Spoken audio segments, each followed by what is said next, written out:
98.3 FM and 1340 AM KIHR and GorgeRadio.com presents the Mid-Columbia Today Show with Mark Bailey.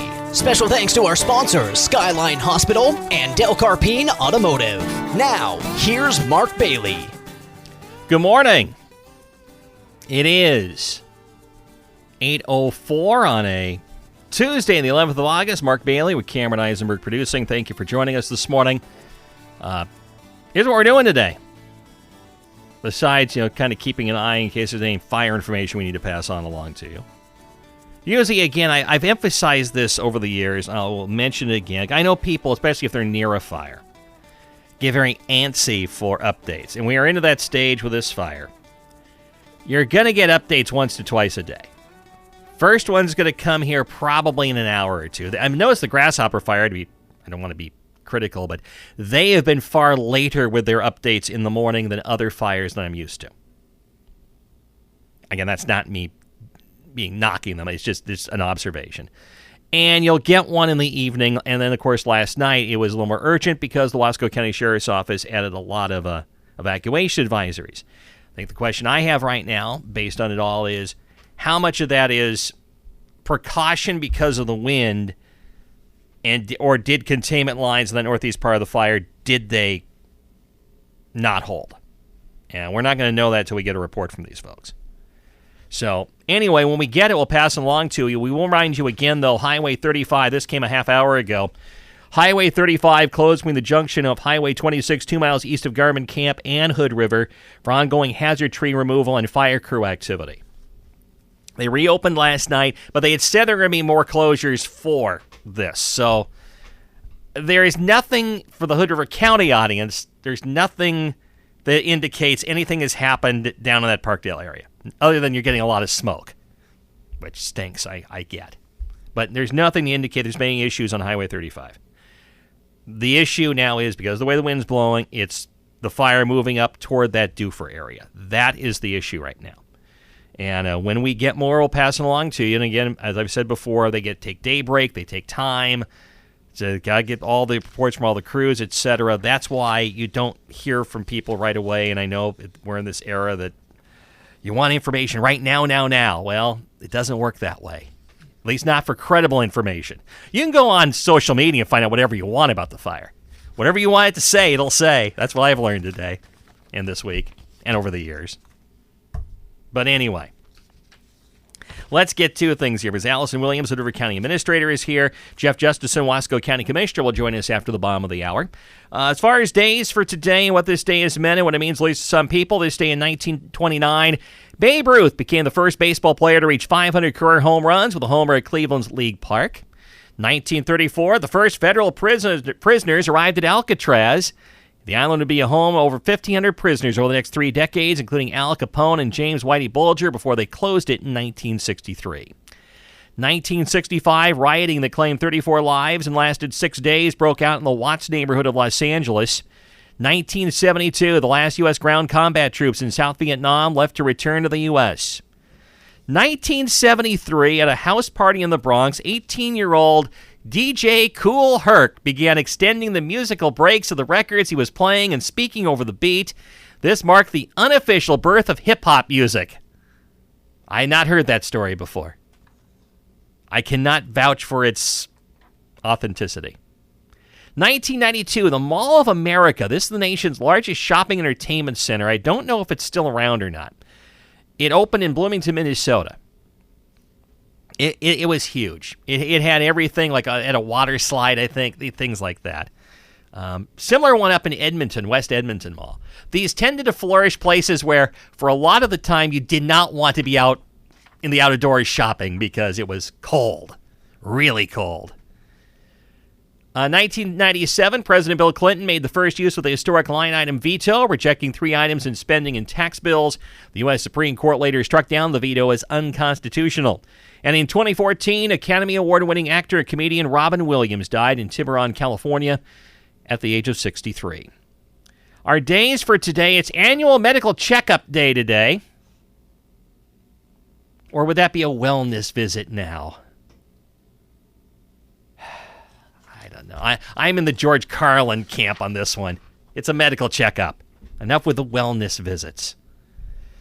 It's Ingersoll Day. This celebrates Robert J. Ingersoll, a 19th century orator who advocated for free thought, the conviction that reason and science, not religion, should shape beliefs. It's Play in the Sand Day today. I did see a story somewhere where Hood River, like one of the best beach towns in Oregon because of what we have along the Columbia River. Which, okay, I spent a lot of time in California. I was used to Central and Southern California beaches where you don't have a cold wind blowing in from the west. It's nicer. And it's Son and Daughter Day today. Our food today, it's National Raspberry Tart Day today. And it's National Panini Day today. So if you're thinking about lunch, there you go.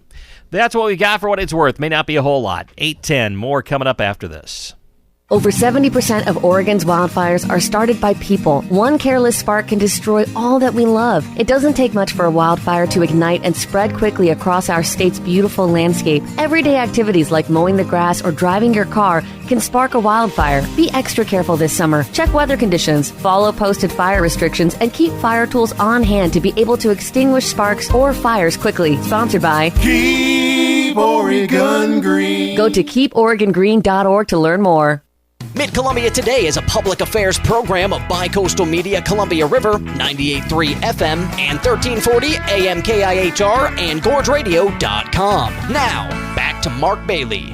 And it's 8:12 in the morning on Mid-Columbia Today. Allison Williams, Hood River County Administrator, with us. Good morning, Allison. Good morning. How are you? Oh, not bad. How are you doing?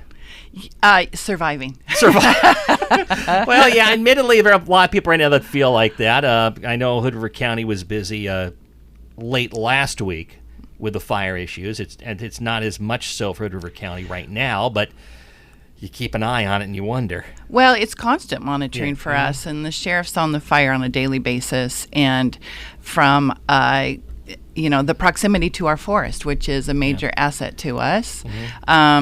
And then the management of the smoke impact. And then we are partners with Wasco County. Sure. So the support that we can provide, we have great concerns with where the fire's headed. Well, I know there are Hood River County structural crews that last night went out to into the Dufur area where the concerns are now, or south of Dufur. I probably need to be very careful on I describe these areas. Dufur's on level 2. So in the south of Dufur in particular to help in the triage of preparing for if the fire does make it all the way that far north. Right. So right. Yeah. And I know we have a good percentage of our workforce who lives in the Dalles. So the smoke impacts on the health and welfare of our people is real.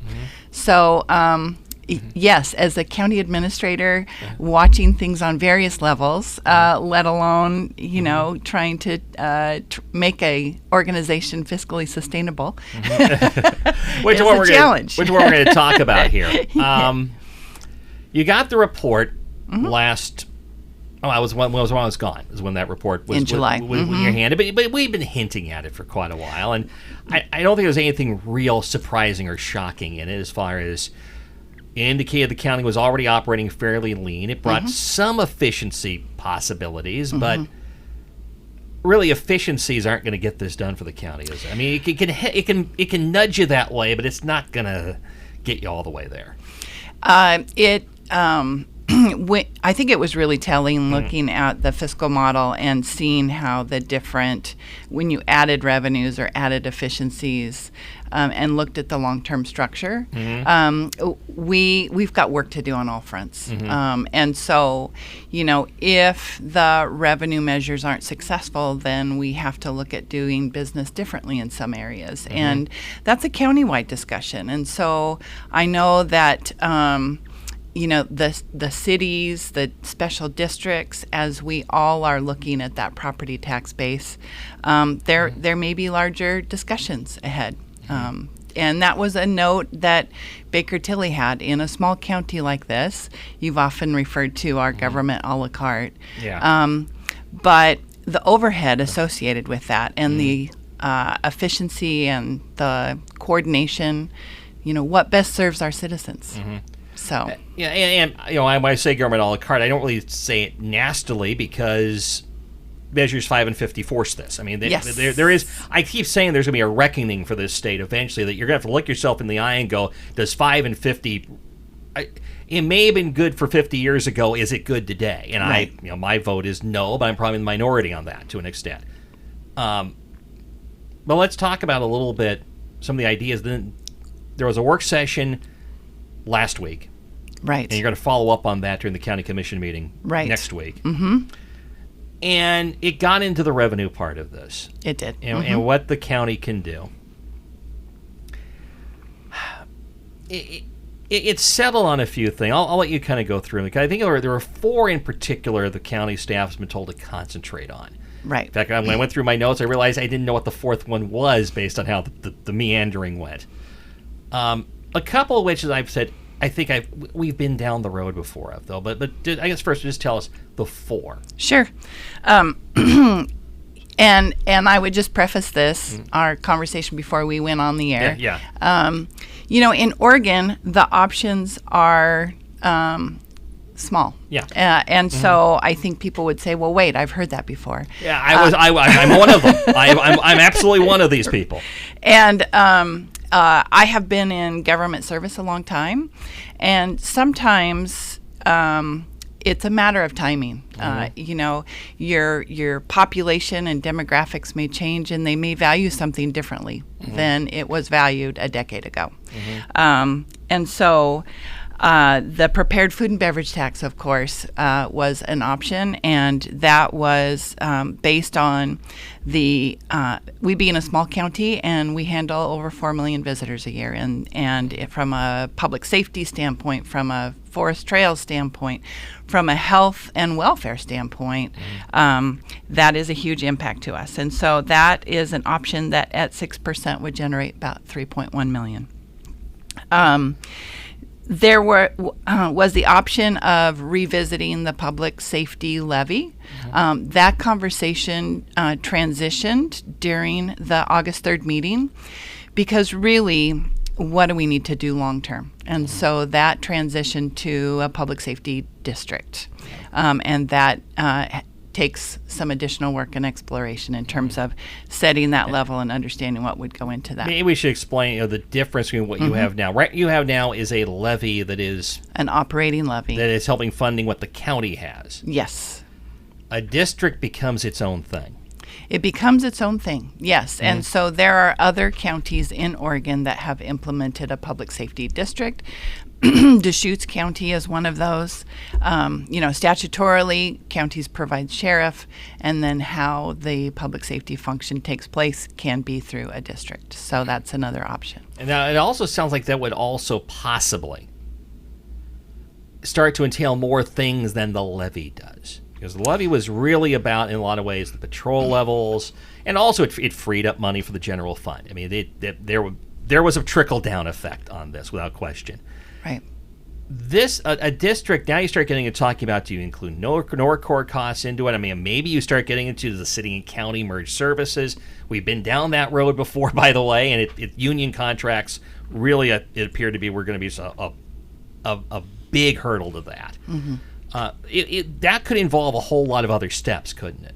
It absolutely does, yeah. And I think there is some work to be done in terms of what all that would entail, and then putting that framework together and seeing if that resonates. Yes.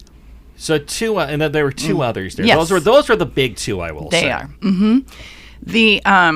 The third one, excuse me, was the transient lodging tax. So the county levies a tax on the unincorporated area.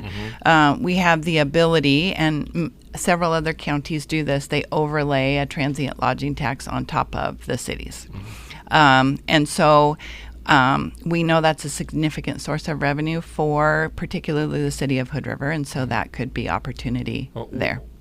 Now, when we say overlay, A, this would be on top of what's already there at the city level. B, this doesn't take a vote, does it? It does. Oh, you would have to go to the citizens on that. Yes. For some reason, I thought you didn't. Yes. Okay. Yeah, that does require a vote. How much can you go to? Well, they provided a reference for us, and they proposed 12%. And that's kind of at now, by they, is that the Baker Tilly? Yes, and Okay. that was based on the range that they're seeing across the state.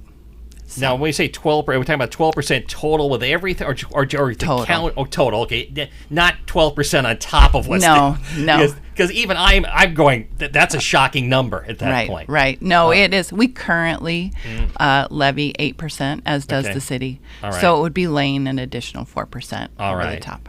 And then the fourth one. The fourth one, there was a lot of conversation about the fourth one. It started to get into the areas of merging parks and recreation services, and at the end, Commissioner Moretti brought up the fact about revisiting PERS, and we've got our comp and class study going on, and so looking at pay. Currently, our last comp and class put together a STEP program and COLA that we're averaging about 7% increases. And the county pays the full freight, the extra 6% on PERS. As we look at some of our comparables, that's not consistent. I want to tip my hat to the Board of Commissioners because this has been a longstanding thing that it is really hard to recruit to Hood River County, and we're expensive. And, it so, is. But I hear the PERS when I go, okay, you could try that. A, you got to go through union negotiations. Right. And B, usually if you're going to get a give back like that, you're going to have to give something. And that's where I go, I don't know that there's any savings there. Maybe there is, but that's a tough one. we have to look at that. Yeah. Right. You know. So now, what was the one though just before? I mean, not the lodging tax, but Yeah, so the conversation before was merging of parks and recreation services. So and when you say merging, as in with Parks and Recreation District? correct. Mm-hmm. Okay, I'm going to just say that I have a suspicion I know what their answer is going to be. Well, exactly. So I think at the beginning of this, when I talked about the larger conversations, Right. I think as a county, there's only so much property tax capacity to go around. Yeah. And so what are the things that we value? The county provides amazing service. We have great campgrounds. They are becoming more self-sufficient. And however, there is a long-term maintenance obligation there and costs of upkeep there that outpace our ability to get revenue off of them. So. Yeah, I just know if I frankly was on the Parks and Rec board, what I'm doing right now, which is building a swimming pool, boy, that's a tough conversation for me to have with them. I mean, I just don't see where the fit comes. I mean, and I understand the logic. I don't see a fit. I think that it requires discussion and priority. Yep. It does underscore the problem you have, though, in that I heard all of these, and with the exception of the TLT, and even then, there's going to be the lodging community will come out in force. I hear this and go, especially in an economy where, frankly, I mean, you have a commission chair as an orchardist who can speak to the problems there.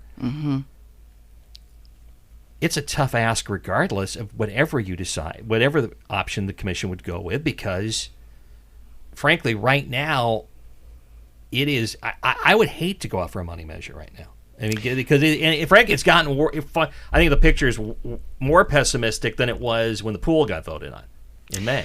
I think we're in a really uncertain time, and I don't disagree that it is a heavy lift, and so that's why you employ people to test sentiment. I think that irrespective of the national sentiment, all politics is local. And people value their trails, they value their parks, they value the ability to go recreate in the river where we provide marine patrol and we keep our trails safe and maintained, and they value the services that our health department provides. And they value their own pocketbooks, which have been and will be asked again if you're in the city of Hood River this in November to go. True. It just there is a question of how deep can you go in this. True. And that will be a part of this discussion. How quickly, because one of the things I hear about in these meetings, and admittedly it gets a little scattershot if you watch them, and not that because your commissioners will say something, the conversation will suddenly go another direction. You have an issue that you want to do something in 1 year for next fiscal year, and then you want that long term down the road. It's hard. And there's nothing that you mentioned that could be established for next fiscal year. I don't think. Other maybe the TLT, maybe. If we look at the May ballot, we would get some benefit from a prepared food and beverage tax in 27-28. I guess, but. For the short term, what do you do right now? I mean, for that as you look at that 1 year, knowing that much of this is great, it might be great 3 to 5 years down the line, but you're still going to have a short term problem.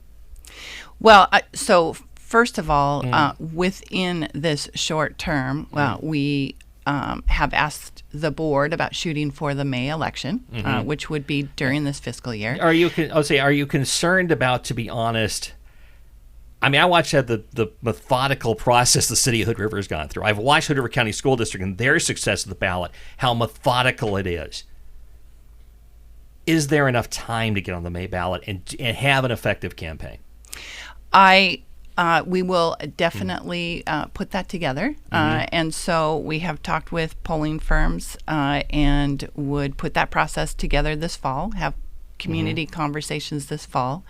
The prepared food and beverage tax takes an ordinance. And so we would have that ready for discussion in December and January and the referral in February. In regards to the in-depth conversation with the community, the time with the polling firms is short. We've got some heavy lifting to do with regard to meeting with the stakeholders, and that can happen this fall. I think at the same time, we have to look at the structure of our budget because we are going to have to go through a budget process. The budget that we put together for this year does leave us with reserves. So, in talking about that glide path heading into the following year.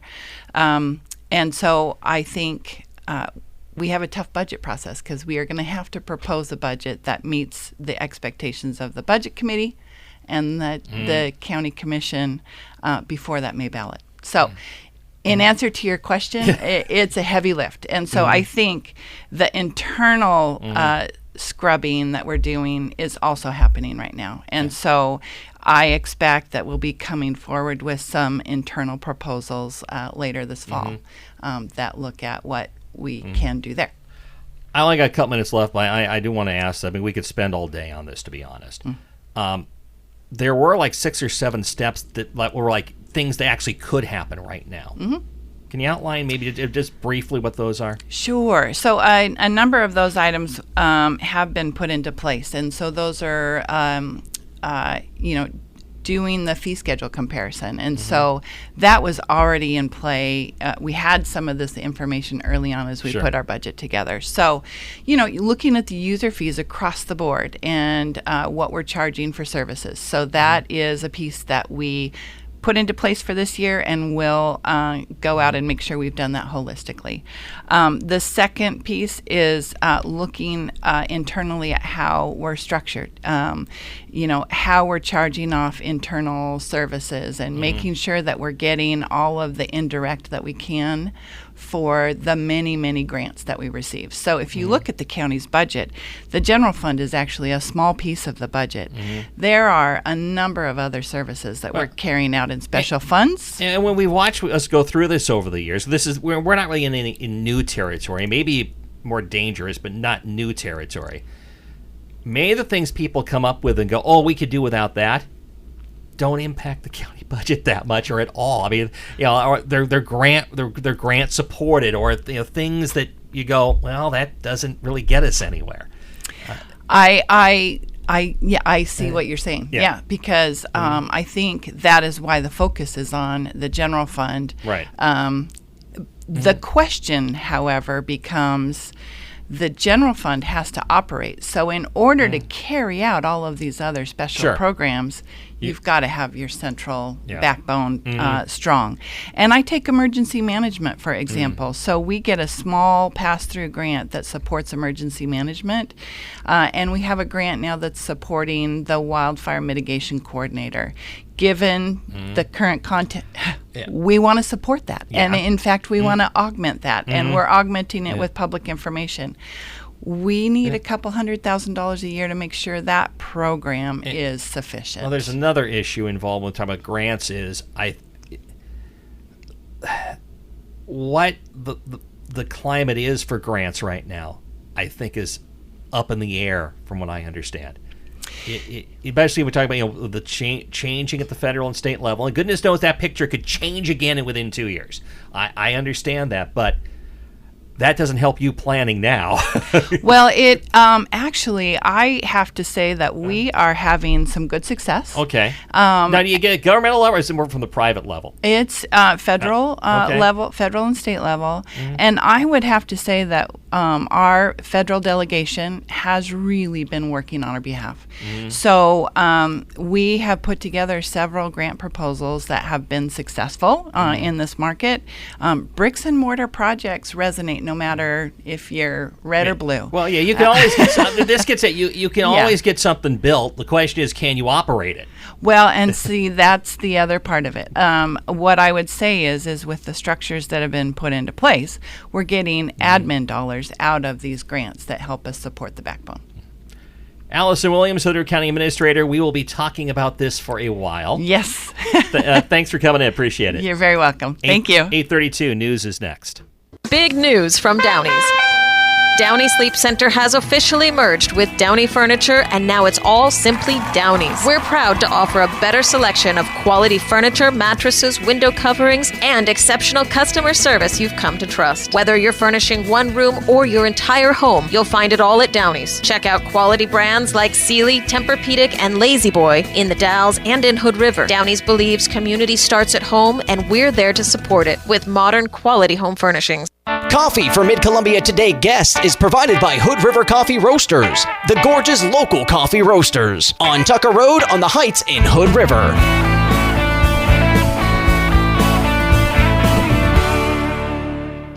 And we're back at 8:34 in the morning on Mid-Columbia Today as we continue along on this Tuesday morning. Jeff Justesen, Wasco County Commissioner, is going to join us in just a few minutes.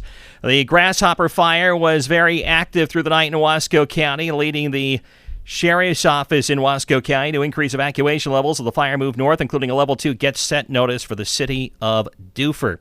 Grasshopper fire officials said firefighters are actively engaged in structure protection along the northeast edge of the fire, working alongside wildland partners to protect homes and structures as fire activity continues to increase in that area. Mid-Columbia Fire and Rescue says Wasco and Hood River County structure protection task forces were mobilized as fire activity increased near populated areas along Friend Road and areas southwest of Duffer. The Wasco County Sheriff's Office gave a level 3 go-now evacuation order for Sportsman's Paradise, Shell Rock Road, South Valley Road, Wolf Run Road, Ward Mill Road, Rail Hollow, Hicks Road, Friend, J. Hicks, and Duffer Gap Road. Level 2 gets set in effect for Duffer, Farger Road, Ty Ridge Road, Hulsey Road, and Pine Hollow Road. Crews continue monitoring the Highway 35 corridor. Containment lines remain secure. Again, ODOT this morning did close Highway 35 between the junction with Highway 26 2 miles east of Garmin Camp and Hood River for ongoing hazard tree removal and fire crew activity. But there is no report of any movement of the fire in that direction. A community meeting on the Grasshopper fire is now scheduled for this evening at 6. That'll be at Duffer School. Duffer School is where that will take place. 8:36 in the morning, we have got Jeff Justesen, Wasco County Commissioner, scheduled to be with us in just a moment.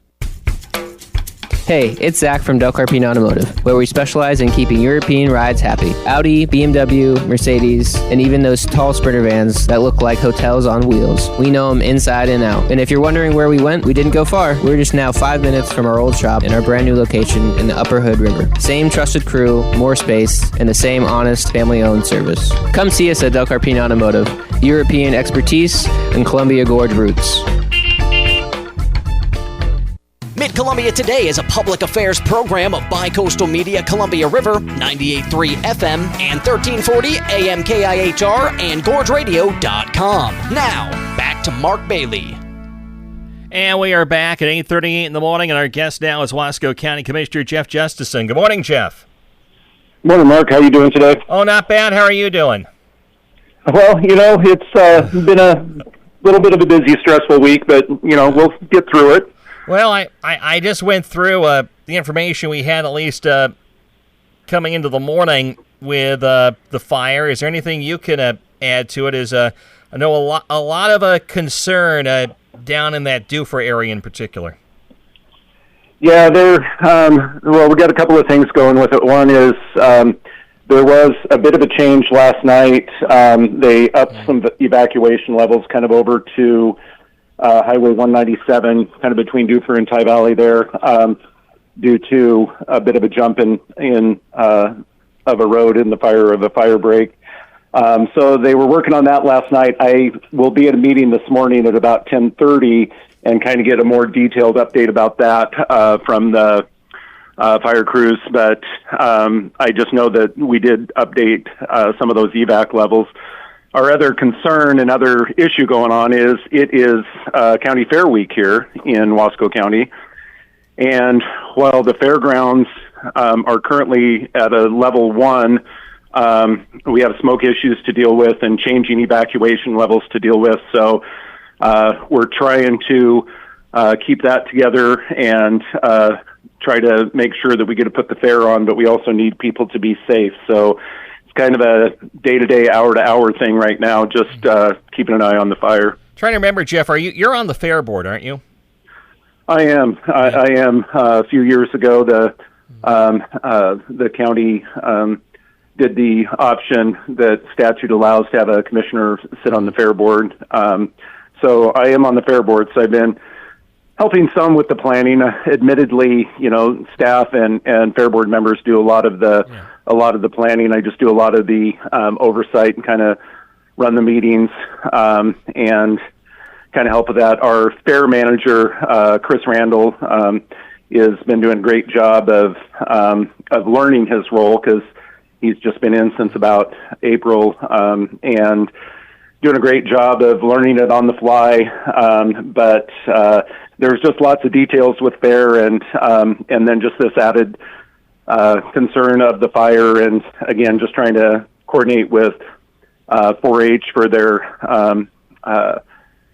their shows and all those kinds of things just makes it difficult because we want to be able to have those kids that and adults in the open class, but we want to have people be able to show off the work that they've been working on all year. But again, we've just got to be safe.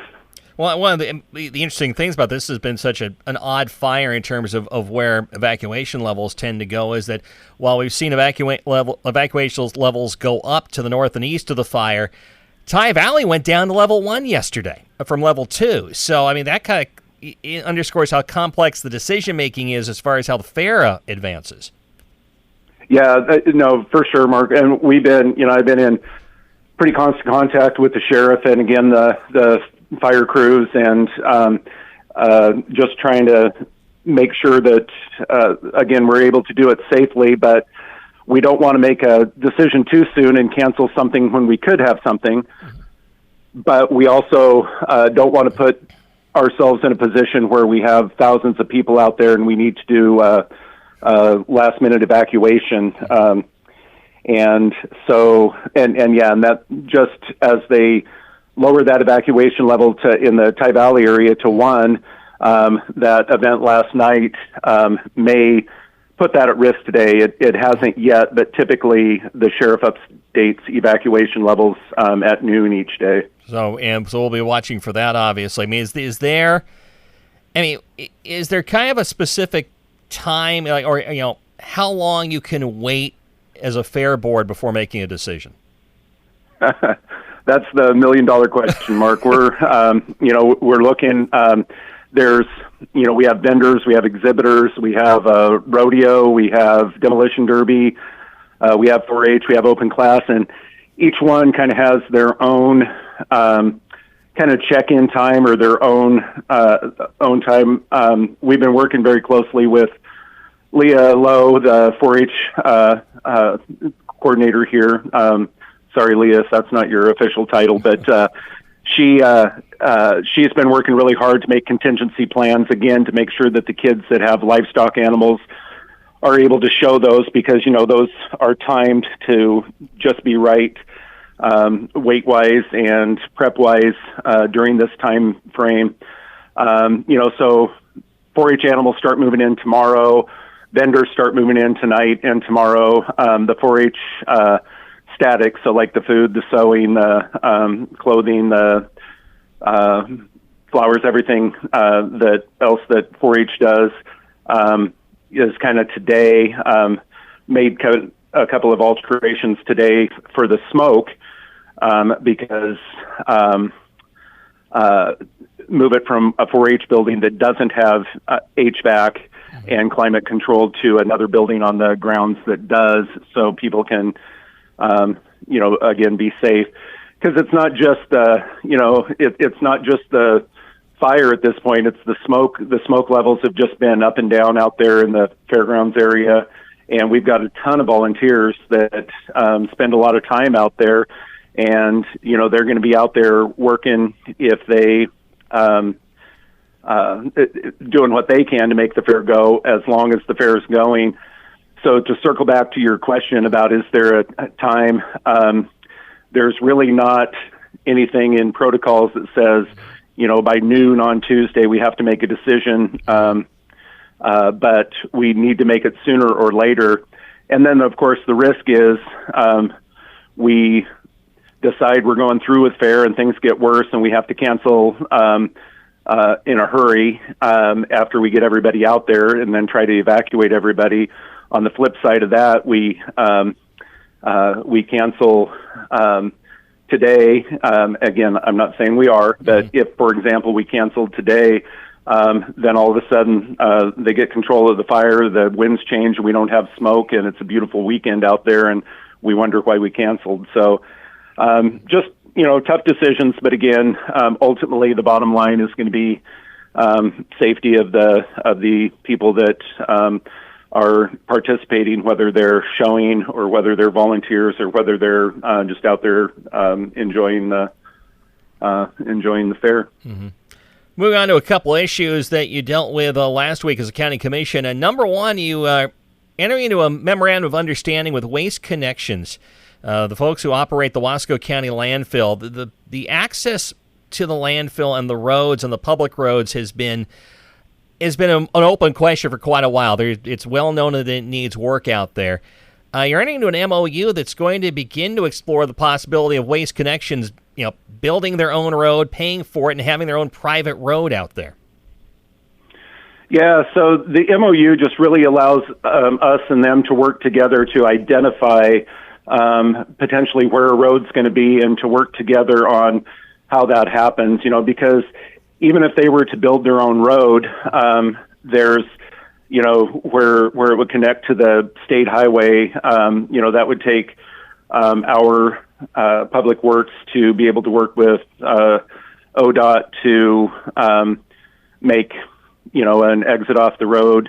And so this MOU really is just kind of that preliminary, let's work together and we'll provide some expertise from Public Works and some engineering, some exploration. We'll get hopefully get our surveyor out there and identify where a road even could be up there, because there's lots of issues, and with potentially private landowners, working with them to see what that access would look like. And so, it's just something that's needed fixed for so long. It's a dangerous intersection down off 197. The road from 197 up to the landfill wasn't built for the truck traffic that's been on it, and it's breaking down, and our Public Works crew does a great job of keeping it together. But I mean, it's really, in order to build that road up to handle the truck traffic, is just millions and millions of dollars. I mean, it's stripping it down to the roadbed, not just chip sealing or repaving now and again. So Waste Connections, who's been a pretty good partner with us on different things, said, "Hey, we know this is a problem. We want to help, and we could be in a position to do this now as they look to now and to the future." Moving on to one more thing here, as we got a couple minutes left here, I didn't want to touch on Oak Ranch RV Park. That is moving forward. That's moving forward. Yeah, we approved the contract to begin that work, and all of those things. It's in the scenic area, so there was a few other hurdles to get, but got through those hurdles, and we have the working on getting the contract finalized with a contractor to get out there and start working on that. And that's been a big issue. County's owned that property for a little bit of time, and I mean, my bottom line for moving forward with this is if we're going to have the property, we should use it, not just let it sit there. And while there'll be some costs involved to get going and stuff, hopefully down the road it'll be a popular spot for people to stop, and we'll have good vacancy rates, and we'll be able to provide a spot because people are always saying they wish there was a short-term RV park in the area to get into, and a lot of travelers traveling from the valley out east, often are looking for a place to stay just overnight or for a day or two, and could bring a lot of people into the area. I mean, that I've heard that from the tourism folks around here throughout the gorge, from Cascade Locks to the Dalles and beyond, that has been a well-established need in the area, is to get an RV park in. And right now, I mean, if I understood it correctly, it's a design-build contract, so you've authorized what the number is, and what the extent of the development is going to really kind of come down to what the costs end up being. Yeah, I think so, because so there was some infrastructure put in, some sewer pipe laid and that sort of thing, and because it's in the scenic area, and just because of rules that I'm learning but still don't completely understand, we couldn't even go out there and dig up some of that to see if it was even usable. So in this design build, one of the first things they'll start going through is to see if any of that infrastructure could be used. My guess is that it'll be limited what they can use, but again, that's just Jeff's guess, not anything official.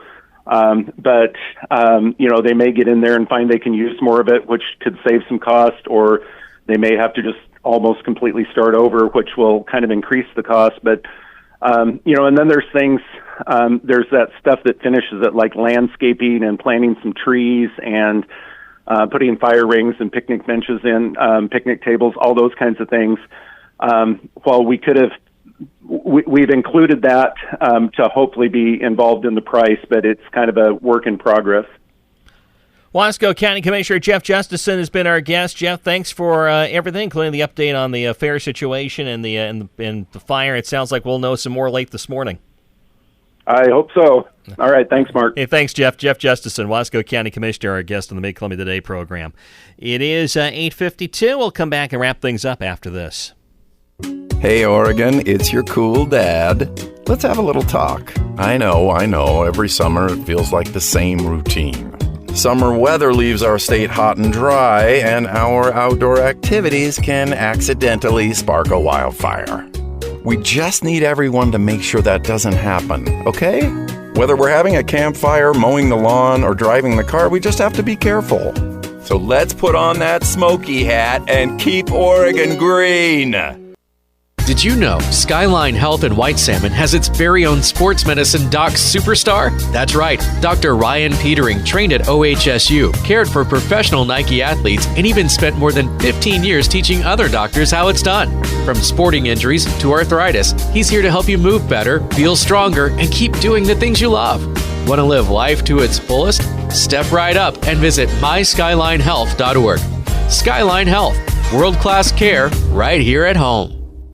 Tune in weekday mornings at 8:05 and keep up with community events and issues with the Mid-Columbia Today Show on Mid-Columbia's news leaders, 98.3 FM and 1340 AM KIHR. Special thanks to our sponsors, Skyline Hospital and Del Carpine Automotive. 8:55 in the morning on Mid-Columbia Today. Don't really have any updates on the fire situation, by the way. You heard Jeff Justesen allude to a meeting coming up later this morning that is held every morning with emergency personnel and the fire crews and your sheriff's offices. And they'll probably around noontime make some decisions, or at least announce around noontime some decisions as far as what might change. I'll be honest with the wind forecast. I don't anticipate any great changes in evacuation levels in Wasco County, at least in, quote, getting better updates. I could see maybe some increased evacuation levels because that west wind's there again today in the forecast. Pushing the fire in the direction it's going right now. And right now, you hope for the best, but if you're in the position like Elaine McGill is in, Wasco County Sheriff, you have to plan for the worst. And he's unfortunately been through a lot of these. So we'll learn more later today about where this fire is at, exactly how it's grown. We're keeping an eye on it, waiting for the report. Hope to have it here fairly soon. If there's reason we should break in this morning on our various stations, we will, with updates. But certainly we'll have an update at noontime during the noon news. Hopefully we'll have some good news, better than we got yesterday evening. Tomorrow on the show, Leslie Naramore, Mid-Columbia Community Action, is going to join us. And we'll also talk Hood River County Health Department. Amanda Holste is going to join us from there. Thursday, Klickitat County Fair Queen Jay Lee will be with us. That's going to get started in Goldendale on Thursday. This is Fair Week. You got Skamania County Fair starting tomorrow in Stevenson, and hopefully there'll be a Wasco County Fair in Tye Valley. Again, you heard Jeff Justesen allude to, he's on the Fair Board, Wasco County Commissioner. There's a lot to consider here with this, but the bottom line is going to be safety. That's going to be the bottom line here. If it's decided, and this could be from fire evacuation levels, or it could simply be from smoke. I mean, as far as how the decisions have to get made. But we'll talk about the Klickitat County Fair Thursday, plus we'll talk Providence Hood River. And Friday, Columbia Gorge Discovery Center is going to be one of our topics. Got another one I've just invited here. I'm hoping we'll hear from here in the next few hours. And get next week filled up. Don't forget, next week Marty Dane will be here in my chair. I will not be around next week. Hopefully, the fire situation hopefully is going to get better here. I know it's stressful for, where our signal is configured now on this show live. It's not as much in that area, but I know on our podcast, certainly people listening there, we got folks who are listening down in that area. Once the podcast goes up, which is about 20 minutes or so after the show ends, it's a nervous time, understandably. We're trying to get information to you, but we try to make sure we're using the actual official sources and not what we see or hear on the internet. Because, there's a lot of stuff flying around out there. We're done. Out of time. For Cameron Eisenberg producing, I'm Mark Bailey. Talk to you again on Wednesday.